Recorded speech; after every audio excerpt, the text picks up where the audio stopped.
Welcome to The Landscape, George Smith Partners podcast.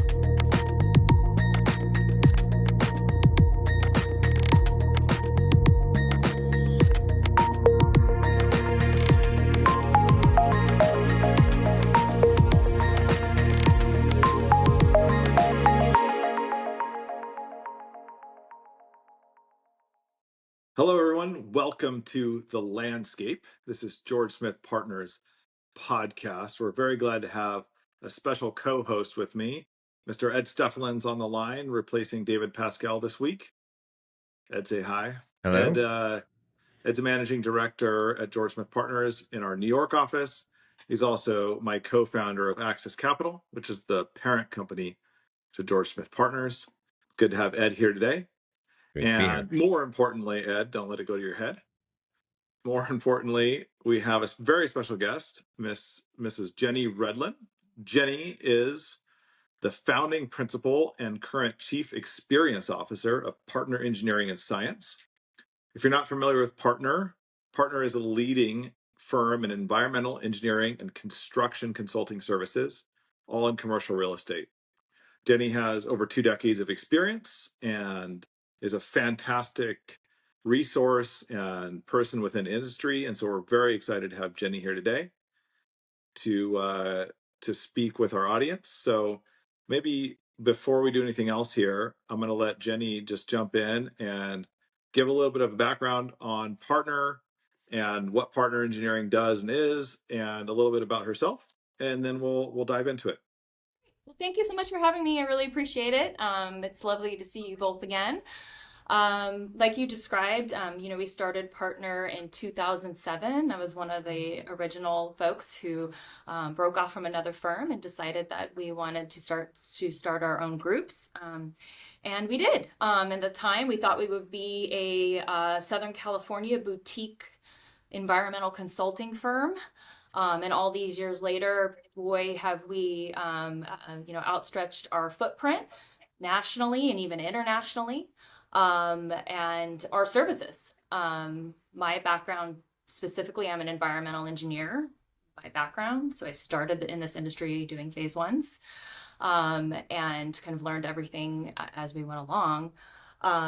So now, here we are all these years later, with 1,500 employees and 40 offices, and it's incredible when I look back at our growth and what we've been able to accomplish. It's great. I think most people in the industry know us as a transactional due diligence provider, right? So we're during the acquisition of a property, we're doing the phase one, the PCA, seismic, zoning, ALTA.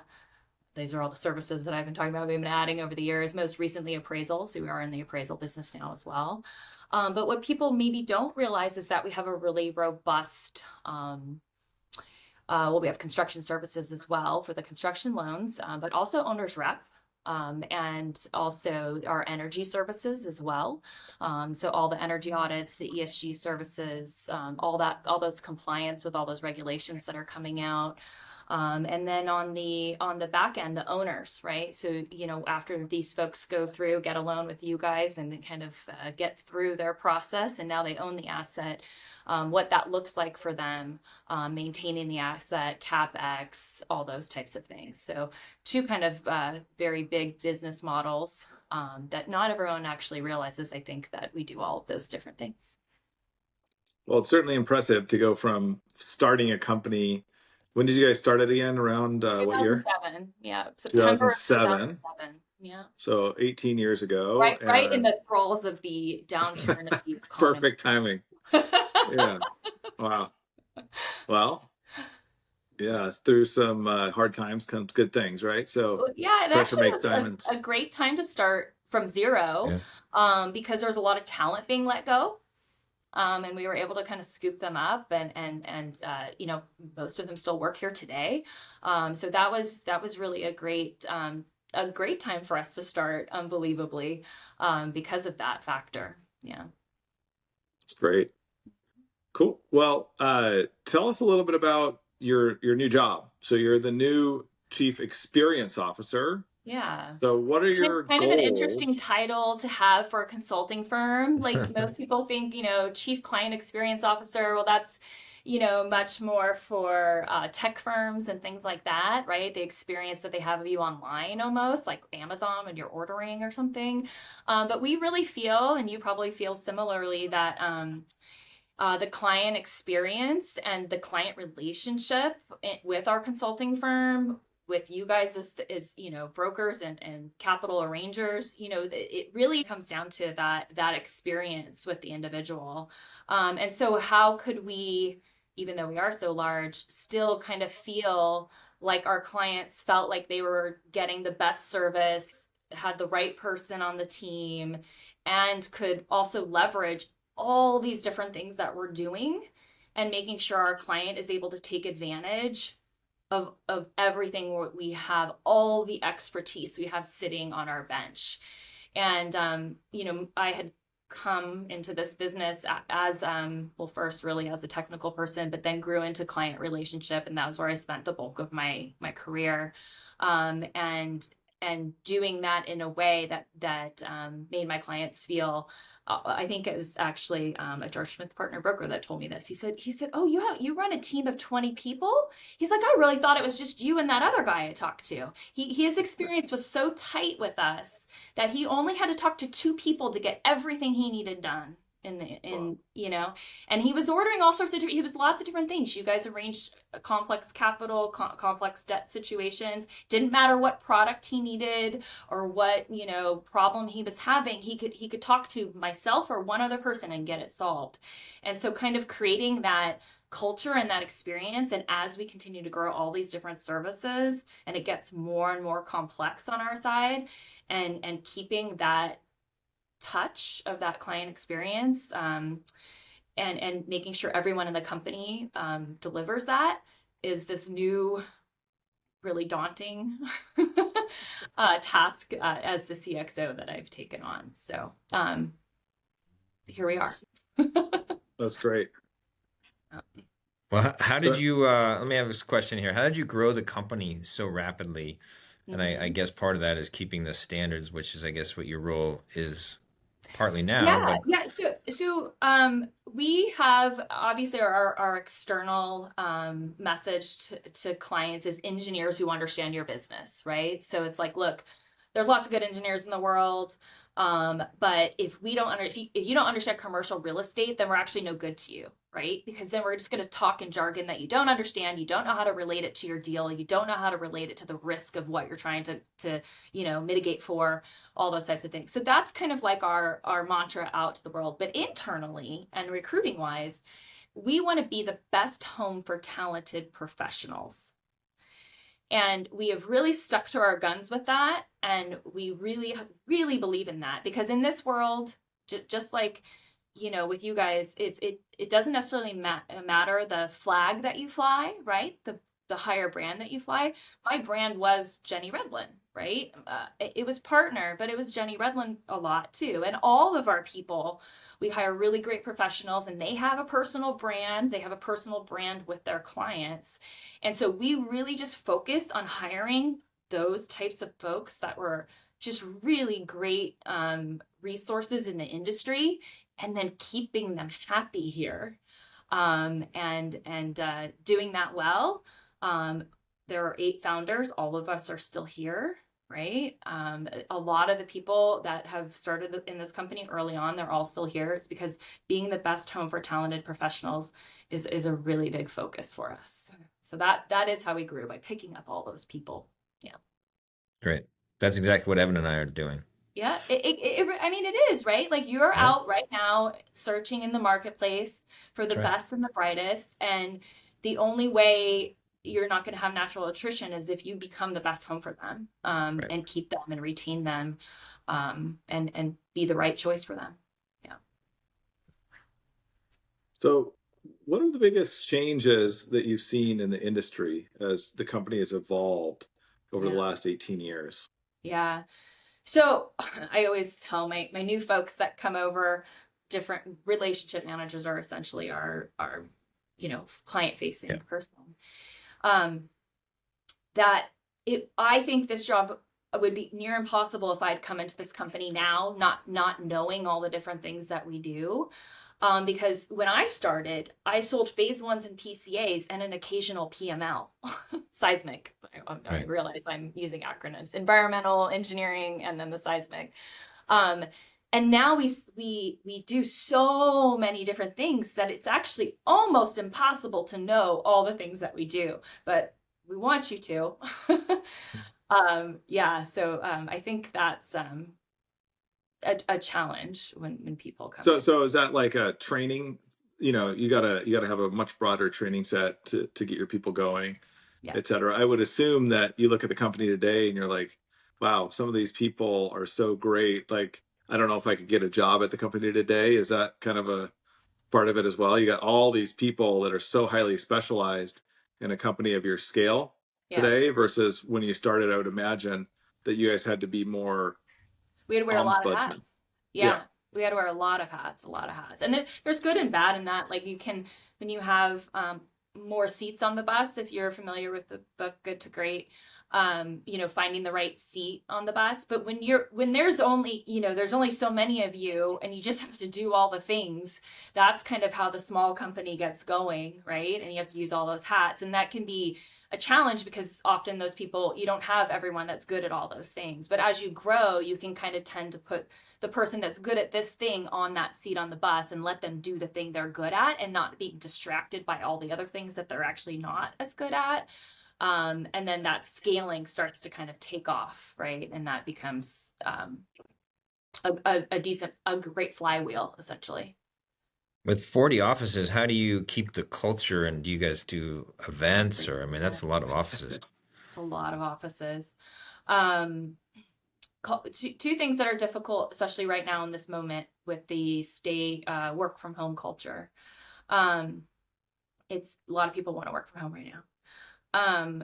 Culture and training are very, very difficult when people won't come into an office. So we do try all the things that I guess other companies do as well, I'm sure. We have ice cream socials. I think we are dipping into summer today with dips and chips Oh, on our sounds great. tech Sounds day. great. We should get over there, Evan. We have a I lot know. of What are we homegrown doing? musicians in the company too. So we really help promote and like people we'll have the homegrown bands play at our different offices and things like that. Yeah, and then we also for the culture play with new hires in particular, we have new hire summits and we bring everyone in. No matter what level they get hired in at, we bring everyone in for the new hire summit. We find that a lot of really sticky and great relationships form during that new hire summit. It's kind of like your what is it, like the dorm day, the first day you move into the dorms and everyone gets to meet each other and stuff, and you just kind of form those relationships. And this person also got hired in a similar role, and I have a question about this system that I'm trying to learn, and they just start chatting each other. We have partner pals, we call them, right? So you get matched up with someone, so you can, just have a sounding board to go to for those quick questions and things like that.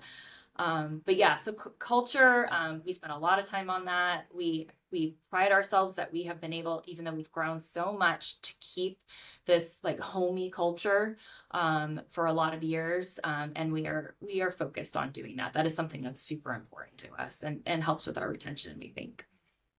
Great. Maybe we should do the ice cream, Evan. An ice cream social, dips and Good dip, idea. dip in the summer. You can use that one. All right. So switching gears a little bit, we want to ask you a few questions about sort of the state of the market today. On the business side of the business, I guess we've been talking about sort of the human people side of the business, which is incredibly important, right? But there's a lot of changes coming. There's been a lot of natural disasters recently, et cetera. So let's talk through it though. Let's ask a few questions here on the technical aspects. Like, what kind of pitfalls do you see investors falling into today? Obviously the world changes and things go, and you see a huge broad array of deals. But What are some of the current pitfalls that you're seeing kind of folks step into today on the environmental or engineering side? I think one of the things that I see a lot is folks not understanding the difference between a debt level property condition assessment and an equity level property condition assessment. So a lot of people, especially when I started in the industry, they were just doing whatever their lender told them to do because they needed a Yeah. loan. And that is different due diligence. That's fine, I guess. You can do that. But if you're a serious owner and you really want to understand what you're buying, that's a different due diligence package, especially when it comes to the property condition assessment, than it is just to satisfy your lender for underwriting purposes. So I think that that's I spend a lot of time educating clients on that. And the industry has changed a lot in my career over that time frame as well. And you guys are probably seeing it too. You might be doing two sets of due diligence reports. The lender is doing whatever the lender wants, and your buyer is doing a whole other set of things, right? A much deeper dive. They're worried about way more nuanced things. I think you brought up natural disasters and things like that. Like insurance might be more top of mind. Maybe the lender is just like, okay, whatever, I'm not going to worry about that. That's your problem, borrower. So those, I feel like that PCA and that nuance is definitely a pitfall that some people are still falling in because maybe they haven't gotten burned yet on that side of it, maybe, and so they've gotten lucky. And then once you get burned, then you start like lifting up the hood a lot more closely and taking a much deeper look for sure. Yeah. Yeah, well, I guess, as you mentioned with the insurance rates, I mean, I think, how can you guys help, in terms of trying to lower or at least estimate for owners, and can you make the properties better so that they can get lower insurance? What kind Yeah. of recommendations can you Yeah, that's guys a great do? question. I mean, I really think that the insurance problem is probably like one of the largest problems facing the commercial real estate industry today. Because the costs are just getting so out of control and you can't underwrite them. And then of course, if it's going to keep going up at the rates it has been, are some of these deals going to pencil 3 years from now if your insurance costs have gone up significantly? So we've spent a lot of time dealing with like the Lockdons and the Marshes and the different insurance providers of the industry to say, look, how can we help as engineers? We can get you better property level information so you can underwrite the risk better, more accurately. And so if you've ever gone through the insurance process, maybe you filled out a few Yeah. forms and you told them a little bit about the building. By the way, the property condition assessment is a great tool. Hand that over always. Give that to them. It has great information about your building. But they also have something called a COPE analysis, and that's a tool specifically for insurance underwriting. And so that's something that we're doing a lot more for our buyers in order so that way they can hand over that data to the insurance underwriters and hopefully get a better rate or maybe make some adjustments before they go get their next insurance quote. Do things like if their area is prone to flooding, don't put the mechanical equipment in the basement, right? Like during Sandy, right? We saw tons because Manhattan flooded, right? And then all of a sudden, all their mechanical equipment's in those basements. Don't do that. Move it, right? Put it up on the roofs, right? Put it up on Interesting. higher ground, those types of things. So there are things you can do to make it more resilient. Obviously, in California, the wildfires super top of mind. Doing clearing, those types of things. There's new vents you can put so that way the sparks don't get sucked into the roofs. There's all these measures that you can take, and then the insurance company will give you more favorable underwriting. Will it be enough in the end? I think we'll have to see. But our clients are having pretty good success with at least coming to the table with more data, so that way the insurance company, they can bargain with the insurance company. I was I going was, to skip ahead a bit here because I'm curious. Ed always likes to ask the fun questions, but I want to know about your craziest deal. Like, what's the craziest thing that you guys have seen out there when doing a PCA, or like give us a good story from the industry. Yeah, so let's see. I like I mentioned, I started my career doing phase ones, and then I drilled phase twos, and then I did remediation. So one of the sites that I was on, when you do remediation and you drill a well, you drill it down to well, you're testing groundwater. You drop a baler down, right, to collect the water sample. Drop the baler down, hold it back up. The entire, it's probably a 12-inch tube, was filled with fuel, gasoline. So the water table was so contaminated that He didn't light a 12 inches of match. fuel was sitting on top of the water table. Wow. And it was, it was visible. You could smell it, obviously, Well, everything. maybe he could just light a match and it would be remediated. Honestly, like that, it really would have been an issue. I've also consulted people. This is my favorite one. I've heard it more than once. So you get, it's usually family-owned properties. And there comes a time when they start to dispose of their assets, and the children start to take whatever it is that they're going to take, or whatever assets they're trying to figure out, their long-term plan. And I've had discussions with these wonderful folks that have owned these properties for a very long time, and I've given them the bad news that when they bought the property, phase ones didn't exist. They didn't Right. do that, and that there's a tank on the property that they never knew about, or whatever it is. This woman I was talking to said, "That's fine. I'm just gonna let my children deal with it. I'm not gonna do anything." Not my problem. That was her Not my solution. She's just like, nope, I'm good. I'll just let my kids deal with it. We're not gonna sell that one. I I love don't that. need financing on it anyways. We'll just let that one lie. That's great. Wow. Yeah, let sleeping dogs lie. Yep. Talk about, what do you guys, I'm sure a lot of people come to you looking for advice on converting buildings from one use to another. Particularly, I'm thinking conversions from other offices or retail into affordable housing, things Yeah. like that. Any special advice in that area for would-be developers of that? Yeah. So, office space, obviously, we need to reuse those structures. So a lot of times people will come to us. They can get office space so cheap right now too. So just like pennies on the dollar. So they think, great, I'm going to convert it. But then once we do the initial like feasibility study to see, whether or not the conversion would be economical, that I would say main things to look out for are just like the MEP, the mechanical, electrical, plumbing to the building, right? That's going to be a huge driving factor for cost. And then the footprint of the building. If it's a nice small footprint where there's a lot line sites, like you see I've got this giant window in my office, that there's a line sight to windows, because you can't carve up a big plate footprint. And then the ones in the middle will end up without any windows. That's not very good. I have one really interesting client though that kind of solved that problem by changing that use and using offices in infill cities for self-storage, which I thought was genius, because you don't have to have either one of those. You don't need MEP and you also don't need windows. But what a great use for adaptive reuse of office space.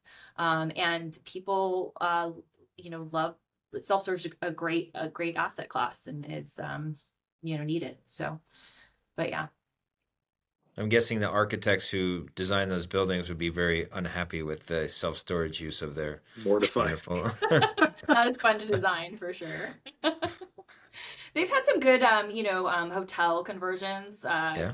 Some clients that like kind of the old garden style type motel hotels that are great for conversion to multifamily. So there are definitely some sweet spots, and you can get it done.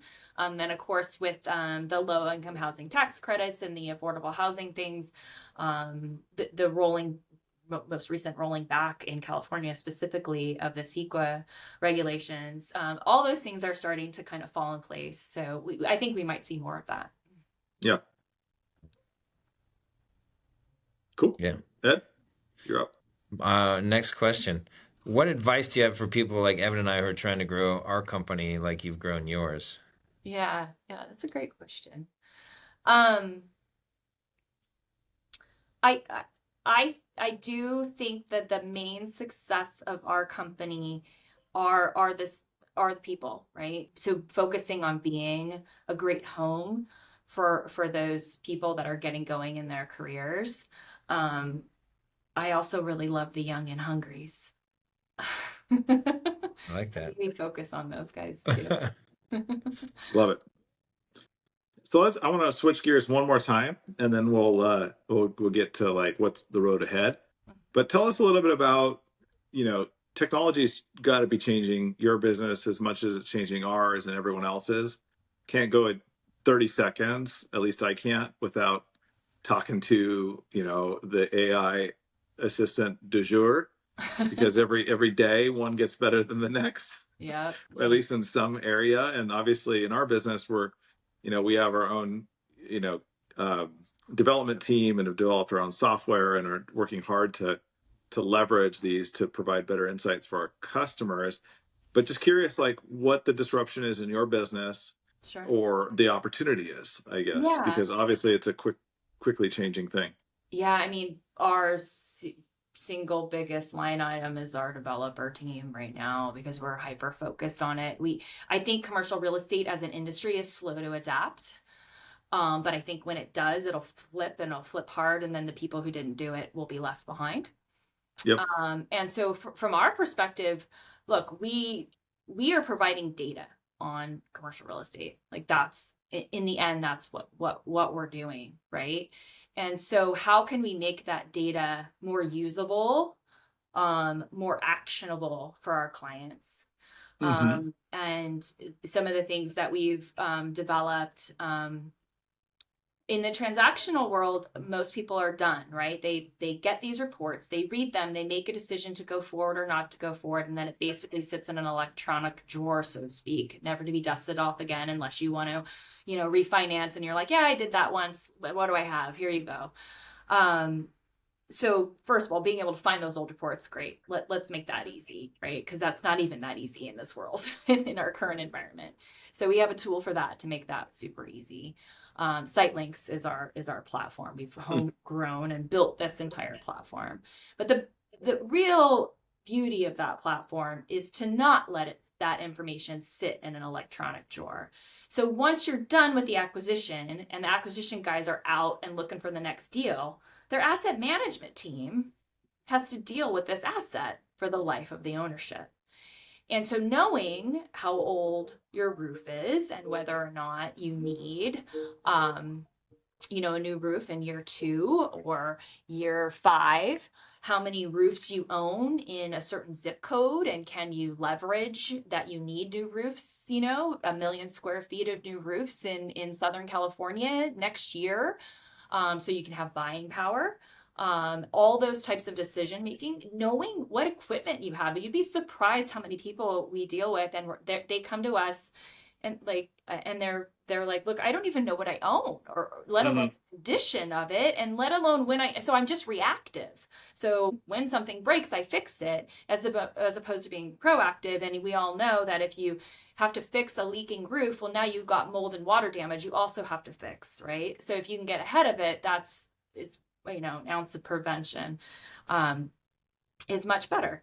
So having those reports live on and be usable for our clients is a big focus of ours.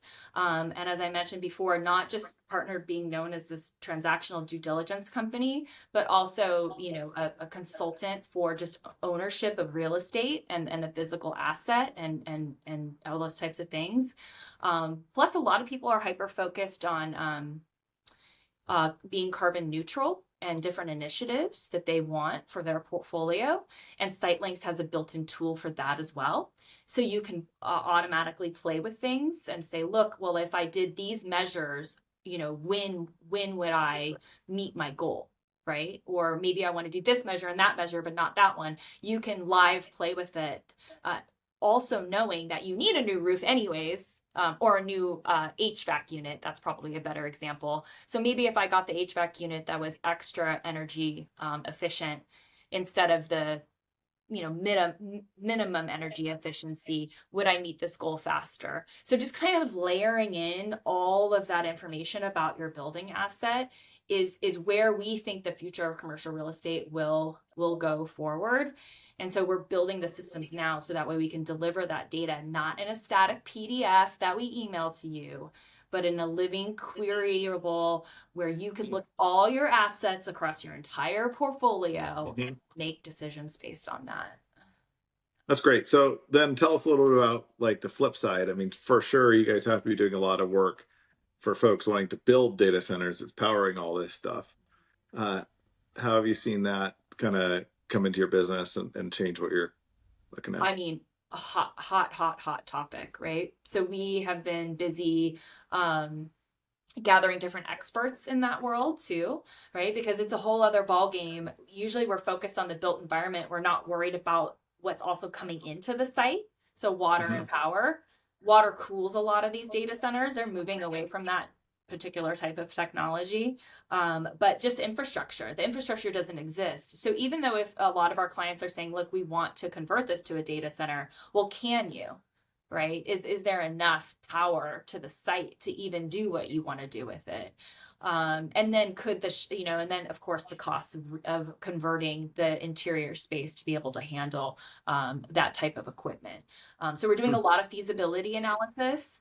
There's a lot of upside on that, and there's a lot of interest in that because the rents are so good that people are very interested in that topic. So we spend a lot of time kind of consulting, and there's different layers as well in the data center world of the different types of data centers there are. So maybe while you can't do the highest level of data center because the energy isn't enough, maybe you could do they call them tiers, a different tier. So yeah, that's I think that will continue. And the thing is that technology is changing so fast and furiously.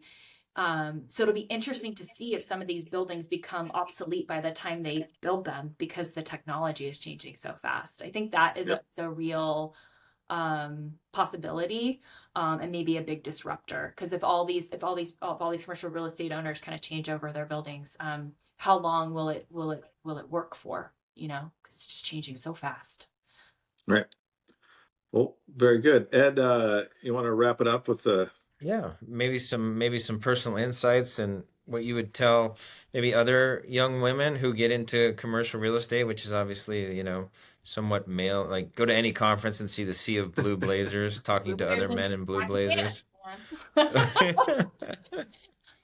Yeah, so it has gotten better, ladies. When I first started in this industry, I think like what like it was rare that I would see another woman at a conference. Well, engineers and real estate, I guess that's two strikes.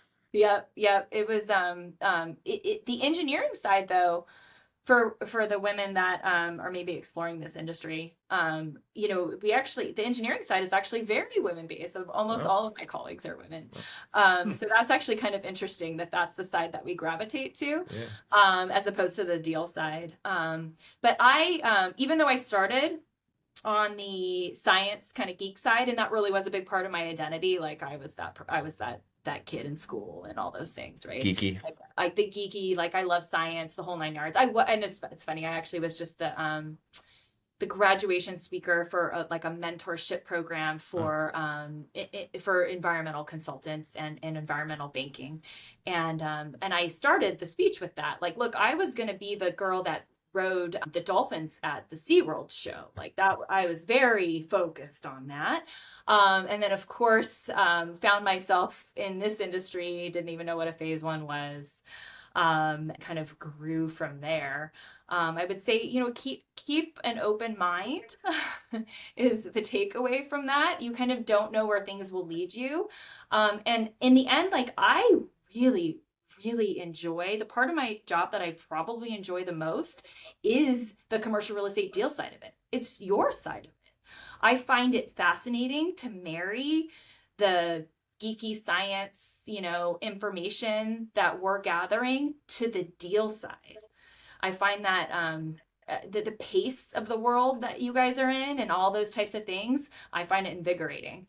Well, we're hiring, Jenny, so just come on over. Yeah. We'll be ready. Yeah.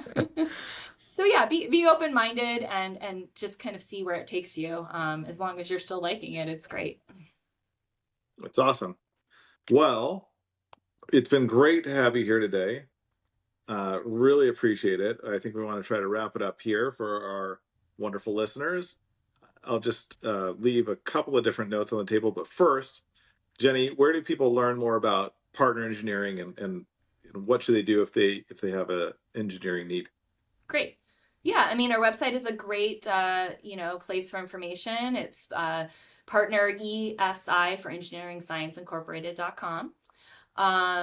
I guess I could leave my email address here too, if that's helpful.